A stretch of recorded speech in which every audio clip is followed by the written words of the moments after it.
Hello everyone, I'm Alex Story, and it is October, aka the spookiest month of them all, and with Halloween coming up, there's no better time to do a fun, spooky tabletop RPG one-shot. So today, I'm going to show you a one-shot that I came up with that I think you and your players will get a kick out of. It's spooky, it's fun, it's creative, and honestly, if you're strapped for cash, it's cheap, because all the monsters and mechanics I'll be talking about come out of the basic rules of 5th edition D&D, and though I spent a little bit of money on myself because I purchased some art to give myself and my players some delightfully creepy inspiration, this one-shot can just as well be played with a hand-drawn map or even theater of the mind. If you like one-shots, and you love the Halloween season as much as I do, go ahead and drop a like on the video to assist me with that YouTube algorithm, and if you haven't already hit me with a spooky subscribe, go ahead and do that to help me on my road to 1,000 subscribers. So let's get into the one-shot. Now this adventure is pretty system agnostic. I'm using 5th edition Dungeons & Dragons because I'm familiar with it and my players are familiar with it, so it's going to take the least amount of legwork for us, but you can just as well use Pathfinder or whatever your preferred tabletop RPG is. That's because the core part of this one-shot is social interaction, as well as player creativity, and it works just as well in person or virtually if you're using like Roll20. So today I'm going to provide you with the visual, so I'm going to be using Roll20, but you can do this just as well in person. So this one-shot is a twist on the typical Haunted Mansion dungeon exploration adventure. The premise is that instead of your players being a typical party of adventurers exploring a haunted mansion with ghouls and zombies and specters and what have you, the party is instead a group of ghosts. They are the monsters in the dungeon, if you will, and their goal is to scare a group of treasure-seeking adventurers out of the mansion that they are haunting. Basically, think of it as like a weird moment where the players kind of get to be the DM in a way. They can cause chandeliers to crash, doors to lock or swing open, books to fly around, creepy images to show up in mirrors, flames to flicker. This is your players' time to shine and think of some truly diabolical poltergeist shenanigans. So prep-wise, let's talk about specific rule changes for this one-shot, maps, and the NPCs that you're going to be using. I want to preface this by saying that these are the rules that I've created, so feel free to change them as you will and tweak them to make them work for your campaign and your players. This is kind of the add salt to taste, if you will. So here are the quick rules. The first rule is that the ghost's win condition is to scare the adventurers away from the mansion. What does that mean? It means there is no combat. It's purely puzzle and social when it comes to the interaction level. The ghosts can't be seen or heard by the adventurers is the second rule, and that allows your players to roleplay talking to each other out in the open without alerting the NPCs to their presence, and it also adds a little bit of a challenge. If they can't be seen or heard by the adventurers, it makes the players have to think creatively on how they're going to interact with the world around them to scare away the NPCs. And to that end, the third rule is that the ghosts can interact with objects in the material world as many times as they want with corresponding checks respectively. So for example, if the ghosts want to pick up a book, in the library, if they want to pick up a book in the library and throw it at an adventurer, have them roll a ranged weapon attack. Fourth is regarding possession. Each ghost can try to possess an adventurer once, with the minor change that it's only for a brief period. The last mechanic is in regards to how the players frighten away these poor adventurers that have made the grave mistake of daring to step into this haunted resting place. So let's talk specifics to that end. So for inspiration, we're going to go ahead and take a look at the Ghost character sheet. This is free and you can find it on page 129 of the D&D Basic Rules, or you can find it just by searching Ghost in D&D Beyond or Roll20. If you do have the Monsters Manual, you can find some art on page 147, so that you can show your players, some creepy ghost art.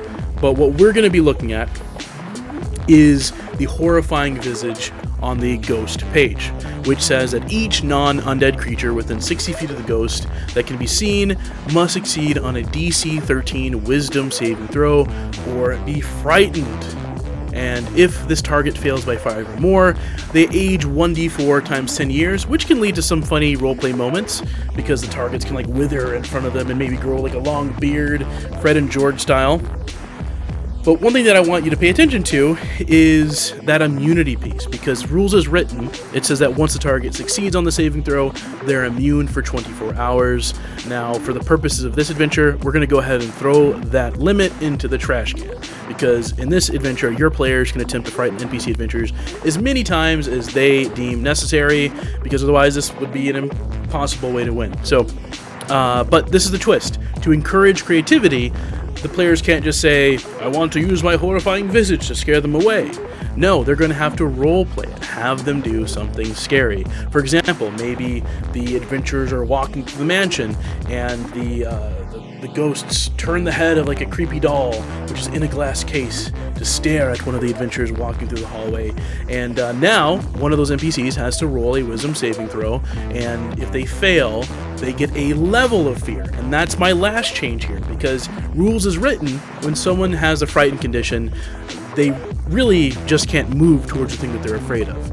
And I thought that would be too easy and honestly too boring to have the NPCs only have to deal with that. So the way my rule works is each time an adventurer fails at horrifying visage saving throw, they suffer 1 level of fear, and when they get 5 total levels of fear, they're now officially afraid, and they're going to run screaming in terror out to the mansion.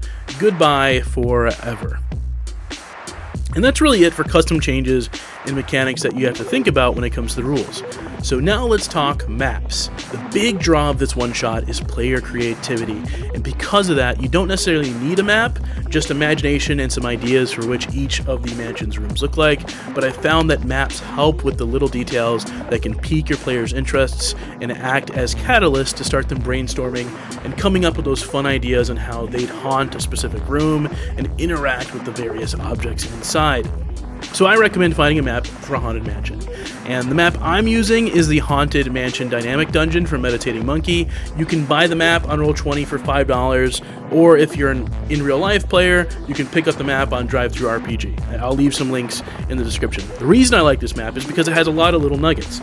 So for example, here on the screen you can see a piano. The players can do something creative with that, maybe like Mario 64 style, like it just starts chomping or whatever. Here's a room with a big old statue. Here's a room with a mirror, and maybe they can, show up in the mirror or something. And there's even a room with the Ouija board. Think about all the creative shenanigans they can get up to with that, some of the words and phrases that they can say. This map is just oozing potential, and the players can have a lot of fun finding stuff to do in these various rooms as ghosts. Now we have the map, now we have the rules. And lastly, we just need to write our non-player characters. And here are a few ideas. So the first is to go tropey. Tropes are easy to roleplay and easy for your players to understand. What I mean by that is just have that half-orc barbarian, have that gnome wizard, have the elven rogue. It's easy, and because of all the pop culture that we have surrounding those tropes, it's going to be easy for you to roleplay it, easy for your players to understand that. The second idea is to have like NPC versions of the player characters that your players normally would play. This is super easy if you play with these players frequently, like you have a campaign with them and you know their player characters, and now those player characters can show up in this game as NPCs as a sort of cameo. This is fun, the players will get a kick out of it. My only warning here is that some players might get a little hung up if you do something as their player character that they wouldn't necessarily agree with. Because you don't want to slow down the game to a halt if they're starting to argue, Ashar would never touch the haunted orb, and that just kind of is distracting. I also would recommend staying away from paladins or clerics, because with all of their anti-spooky abilities, it'll just make the game stop in its tracks. So, for example, if you have a cleric using Turn Undead, or paladins using Divine Sense, that might be hard to roleplay, otherwise. And if those adventurers decide not to use those basic quintessential class skills, then you might have some questions being raised. Now, to spice up these NPCs, I would recommend giving them all tropey worst fears. This will help you later as you roleplay the NPCs. So, for example, maybe that half-orc hates the creepy crawlies. So, like, if the ghosts make spiders and snakes show up, then that orc is going to be super scared of those. Maybe the wizard hates dolls, the rogue hates blood, the ranger hates clowns. Use these worst fears to help elevate the way that this NPC responds to the scariness around it. You can even make it kind of funny, you know, like the Bogart scene in Harry Potter. Boom, now you have NPCs. So our prep is done, now let's go ahead and play the game. So when you start, you're going to want to have the players roll stats. Now, they don't really have classes per se, but it's always good to know their specific ability scores and skill modifiers. That way, when they're rolling checks like, you know, that intimidation, they'll have numbers to back it up. You want to hand them the ghost character sheet. Like I said, you can print it for free from Basic Rules, and then, you know, tell them that they won't be fighting.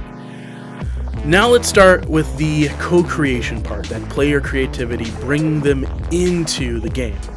I had my players draw their own ghosts, so that's something fun, something quick. Ghosts aren't really hard to draw unless somebody wants to go like super spooky, but typically it's just like a little, you know, little half circle kind of thing. But then, you know, you describe the picture of what's going on. Pick a setting in a village in your world, or maybe in Forgotten Realms or elsewhere, and tell them that this is a village where there's an abandoned mansion that's said to be haunted. Now you can have the players create their own legend. Who used to live in the mansion? What happened to cause this mansion to be abandoned? What do the local kids whisper about the mansion? And why, in the first place, are adventurers seeking to explore the mansion? Is there a treasure? Is there like a great artifact? What's going on? Why are adventurers going to this mansion in the first place? Next, talk about the ghosts themselves. Who are they? Who specifically are they? And why are they still here at the mansion? And why haven't they moved on to the great beyond? You know, they can have like a tragic backstory. Maybe they're the tragic nobles that died here long ago after like a revolt of the peasantry. Maybe they are the ghosts of peasants that were sacrificed in some weird noble ritual sacrifice. Maybe they're a mix of both. Maybe there's like a noble, maybe there's a peasant that was killed by nobles, and it leads to like an awkward relationship between the player characters in that afterlife. Lastly, talk about how the ghosts can be laid to rest. Have the NPCs, or sorry, have the player characters tell you, the DM, how the NPC adventurers beat them, right? Do their bones need to be salted and burned? Does like, you know, I don't know, the crib need to be restored, or they need to be brought back to their cemetery? But whatever, they need to find a way to actually be laid to rest. So the NPC adventurers have a end game, and the player characters themselves can be defeated. And then all you have to do after that, once you have got all that squared away, you just start the adventure. One thing to keep in mind is that because this is a social adventure, it might be intimidating for your Shire or maybe those like Wallflower players, because some of those more dominant players are going to be shouting ideas, and the Shire players won't be able to get a word in edgewise. So if you see that happening, if you see like a Shire player not able to kind of contribute, an easy hack for me is to just roll initiative. Throw in a turn order. That way the players take their actions sequentially, and you can easily get that like softer spoken person to speak up. But all in all, this should be a pretty awesome night of role play, leading to some awesome and hilarious moments. I hope you enjoy this, and I hope you have fun. Happy Halloween, everybody. Thank you very much, and I'll see you next time. Bye.